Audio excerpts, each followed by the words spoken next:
Last week, we began at the beginning of this chapter. And to help you come alongside of my thoughts as we begin this process of transition, it is a process that both you and I are walking through together.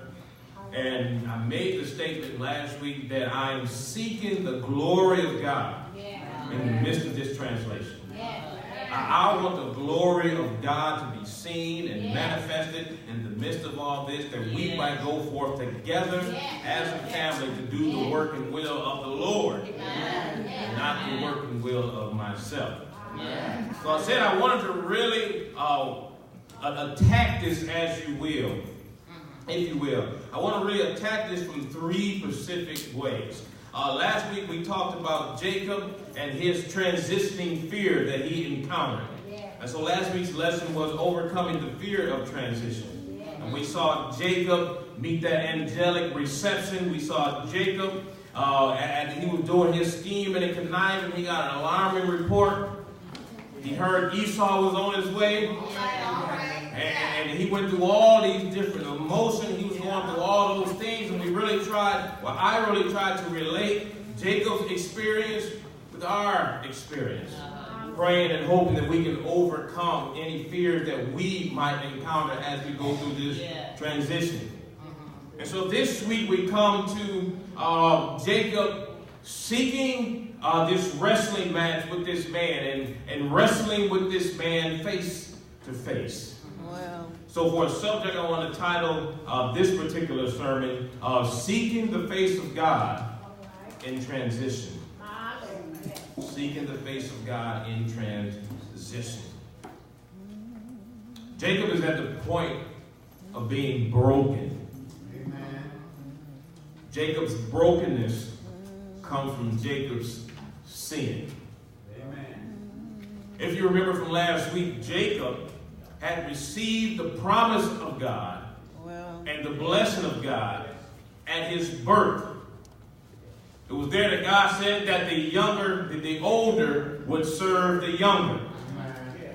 And what Jacob had been doing ever since the beginning, the heel catcher, grabbing Esau by his heel, trying to get out the womb so he could be the one who was number one, so he can position himself just right. Even in the womb, Jacob had this issue with trusting God and his promises. Even his mother, bless her heart. Bless her heart, trying to look out for her baby boy, the one whom she loved. We read that Isaac loved Esau, and it was Rebekah who loved Jacob. And even she and he, they conjured up the plan because they wanted the blessings of God instead of trusting that God in his sovereignty was going to bring about what he desired all along. So Jacob, in the midst of all of this twisting, in the midst of all of this conniving and scheming, he found himself broken. And that's where we pick up our text today. Jacob, if you remember from last week, he sent off those three camps. And he told the three camps, okay, y'all already know that Esau is coming. So the first camp, when y'all meeting, call him Lord, be respectful, be honorable, and tell him that your servant Jacob, he is right behind us. And all of these gifts he sent before you. And so take these gifts. And Jacob is right behind us. And we found out in the text that Jacob wasn't necessarily behind the first camp. Because the second camp was told to do the very same thing when you run into Esau. Tell him that these gifts are for him. Tell him, call him Lord, call him Sir, be respectful, and tell him at the back end of the camp, Jacob back there waiting on you, Esau. So Esau will go to the third camp and he said, Where's Jacob? Where's my brother? And they said, well, sir, bless you, Lord, and all that again. Your gifts all again. And going through all these things. And God had already worked it out. Jacob didn't have to go through all of that. But because his soul was broken, because he couldn't trust God enough to work out his situation. So we found out in the text that Jacob was way back yonder at the back end of the third camp. Even though he told the other camp, when y'all meet him, just let him know I'm right there in the back. So when we come to verse number 21, we see a very interesting phrase. Because again, the camps are sent out. So I want you to have that visual. They're going off to meet Esau ahead of time. Jacob is left back. He knows that on tomorrow, he got to face his brother. And just to put y'all in Jacob's shoes, because we don't want to judge him too quickly. Okay, this is the Esau who said, as soon as my daddy is dead, me and you gonna have to sit down and have a talk. And he said that once daddy is dead and daddy's buried and the funeral is over and we send everybody home, he said, I'm killing you. That was the last encounter the two of them had. Because Jacob's mama said, you need to go see my brother, Laban. You go over there and you stay with him. And so for 20 years has passed. And this is where Jacob is. So when we get to that beginning phrase, as a matter of fact, look at verse 24. And it says that Jacob, he was left all alone. And when I look at that, and even back in verse 22 right there, if you look at it, it said that he had rose up that night. He rose up that night and he took two of his wives and his women servants and his sons and passed them over the brook. This is what he's doing at night. This is why he's left alone. Because he sent them over, not just the three camps, but also those who hung back. He sends them over because he can't sleep. His soul is so troubled that he can't sleep at night. And Jacob finds himself left all alone, up in the middle of the night. His soul is broken, is torn, and he's just restless. Now, how many of you have found yourself in circumstances and situations like this? Where you knew what was coming the next day was inevitable. You knew that there was no way around it. You knew that come tomorrow, I have got to face these circumstances and these situations. Now, how many of you couldn't sleep at all that night?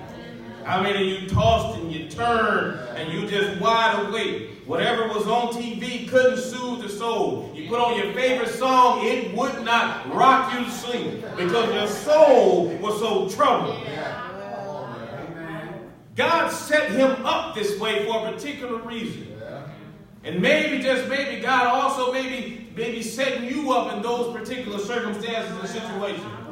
Because Jacob was a man of self-dependence and of self-reliance. Jacob was a man who relied upon his craftiness. He relied upon his skills and his trickery. He relied upon constantly over and over and over again upon his deceptive ways to make things right just the way that he wanted them. But Jacob come to realize, there ain't no way that I can get out of this situation. My brother, he's on his way. My brother got 400 men with him with the intention of coming to see me. Jacob said, I have no resources to get out of this. I've given all that I can give. What in the world am I going to do? Jacob had never faced a problem like this before in his life. He couldn't manipulate his way out of this. There's no way he is going to find favor and get out of this situation. Jacob had just survived Laban and his sons and all of that trouble. And now he can't sleep at all because he can't figure out a way how to get out of this with Esau. So the pressure is on. A 20-year meeting will take place upon the sun rising in the morning. Jacob here in our text he's already plotting and he's already scheming. That's why he is sending his women, his wives, and his women servants and all that he had, according to verse 22, that which he had left. He's sending all that across. Also, all of that to meet Esau before they get to him. And still, in the midst of doing all these things, his soul still is not at rest. So before we move on, we got to figure this thing out.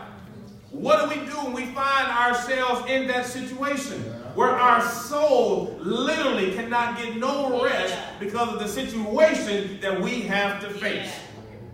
What do you do when you realize that you can't scheme no longer? You can't fix this yourself. It is out of your power. There ain't no more phone calls you can call to certain people who got some clout that they can make a phone call on your behalf to work out this situation for you. There ain't nothing left for you to do but face the inevitable.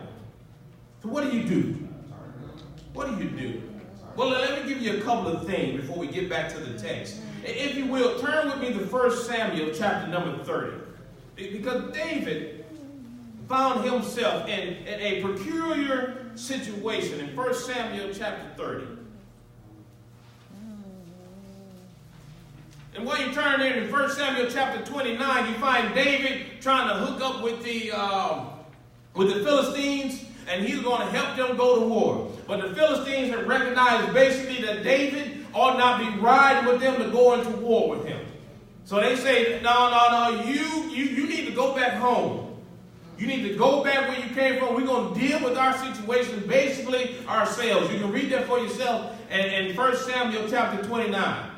And so David, after his help is rejected by the Philistines, and in chapter number 30, Jacob goes back to Ziklag. Jacob goes back to Ziklag and realized that the Amalekites has invaded his camp. He recognized that not only have they invaded his camp, that they have taken captive David's wives, they have taken captive all of David's possessions and destroyed the whole place. You see that in verse number 1.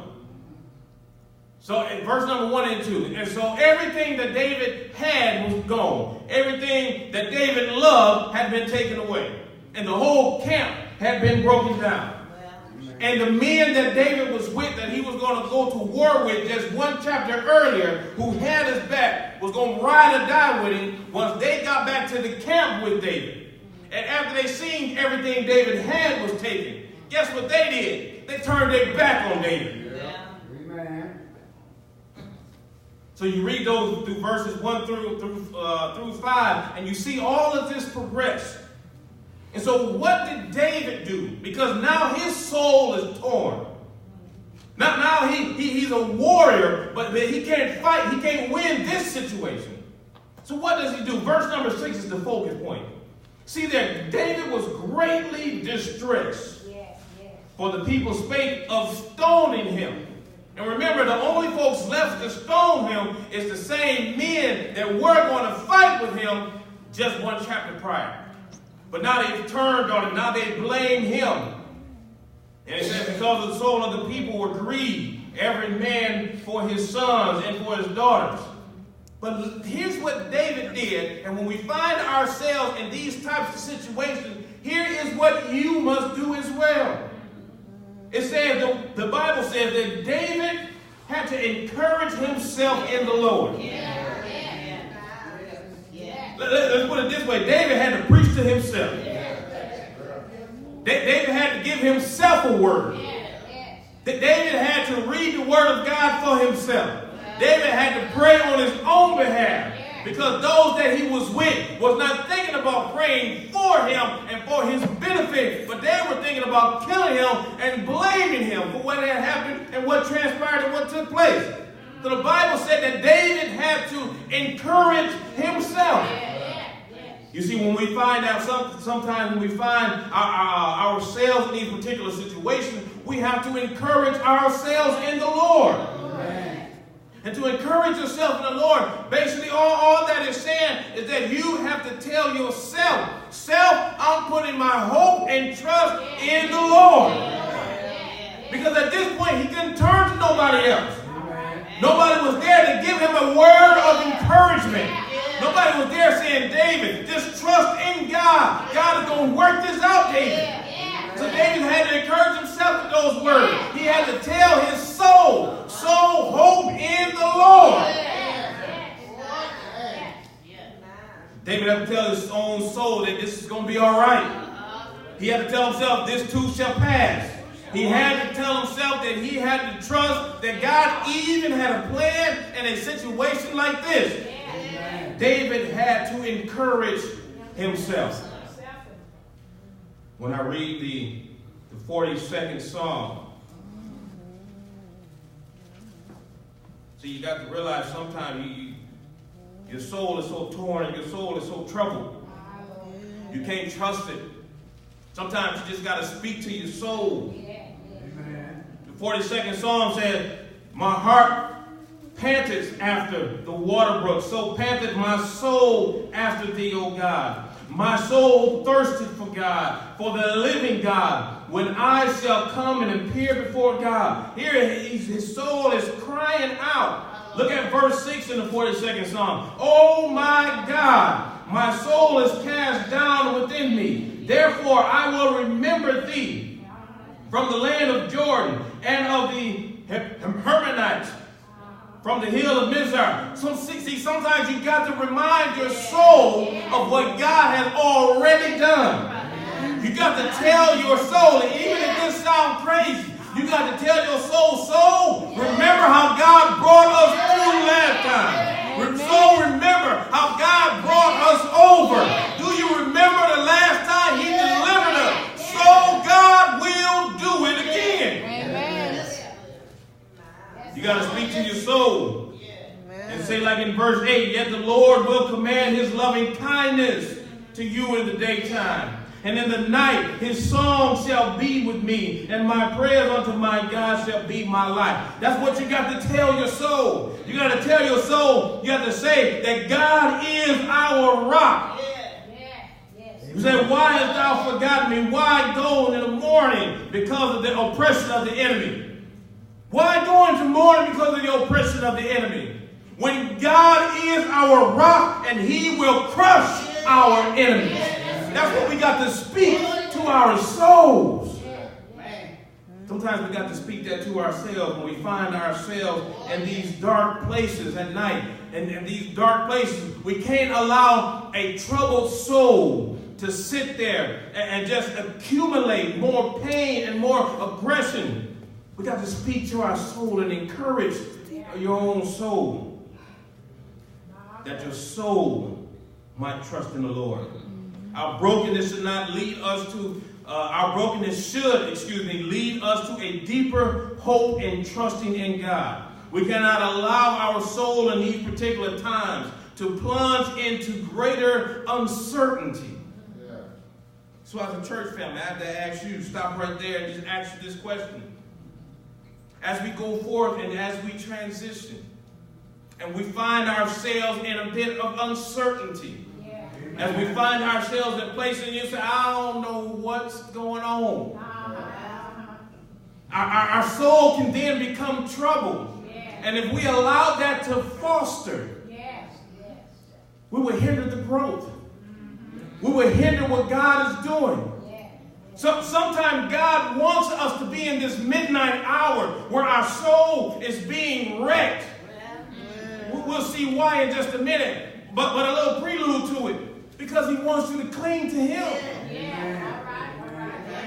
He wants you. He wants to get you to that place where all of your resources, all of your planning, and all of your plotting, don't none of it come to work. For that you will have to turn and trust in him. Even if I look at leading, if I'm honest, I even have moments myself to say, what in the world you've gotten into? I tell people who ask me about this, did you just want the title? Why would you do this? And I said it's not really about all of that. It's really about doing the work in the will of God. It's really about obeying his calling. I tell him, I said, I had all the freedom I wanted over at New Community. My pastor was open saying you use the facility at your will. If you want to set up a seminar, set up a seminar. If you wanted to do some special teaching on apologetics, let's do it here. So he gave me the freedom. I had everything that I wanted. I got to trust God. And even in times of uncertainty, I've got to trust God. And when we together, we find ourselves going forward in ministry, and we can't understand. Instead of scheming and plotting and trying to get the work done in our own strength, we need to turn and trust in the living God, regardless of the uncertainty. Because that's what Jacob is doing in our text. You see there, Jacob, in verse 23, Jacob rose up, got his wives and his women and his sons, and sent them over. And every time I read that verse, it says that he sent them over the brook. Then in verse 23, it says, and he sent over all that he had. But you don't read it says that he went over with them. But that's what fear would do. Jacob was doing everything to avoid transitioning. Even though he had already got a word from God telling him to go back. He's doing everything he can not to go back. You can see that Jacob is carefully coaching these circumstances. He's carefully arranging everything. Jacob failed in trusting in God, as we often do. Jacob couldn't figure this one out, though. Jacob couldn't put his finger on this particular situation. He couldn't find the pulse of this one. Jacob couldn't, as some others do. You take a feather and you let it go in the air because you want to figure out which way the wind blowing. Jacob couldn't figure that out this time. Everything that Jacob tried to do where he can get a fixing on this situation, he just couldn't do. Jacob was being set up. And when you find yourself in a life situation like this, you just might be being set up by God. You might be getting set up to be left all alone, intentionally and on purpose, because God wants to get your attention. Sometimes you just have to be broken from your self-dependence, broken from your self-reliance, broken from your scheming, that you have to trust in God alone. For Jacob, this was truly a heart-wrenching situation. For Jacob, he found himself in this particular inevitable encounter. This, to him, was the greatest challenge of his life to date that he had to face. And there was nothing that he could do to get out of it, and there was nothing he could do to fix it. When you find yourself in that situation, what do you do? Earlier in Sunday school, we talked about prayer. We talked about all these things. And that's the reason why we're focusing on prayer. That's the reason why, because we want to start this transition. We want to undergird the ministry here at Evergreen on prayer. We first talked about understanding exactly what the purpose of prayer was. Because if Jacob, this is how I think.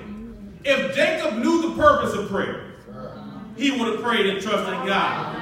That's just my crazy way of thinking.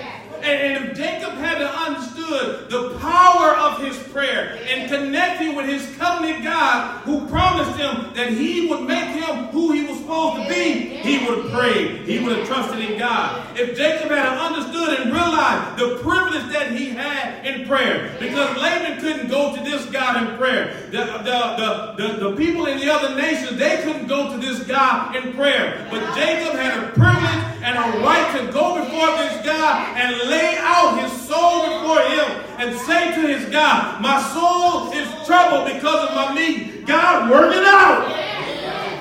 But he didn't do it. He didn't do it. He broke every principle of prayer that we'll talk about Wednesday night. You got to come find out what they are. He broke all those principles. But he could have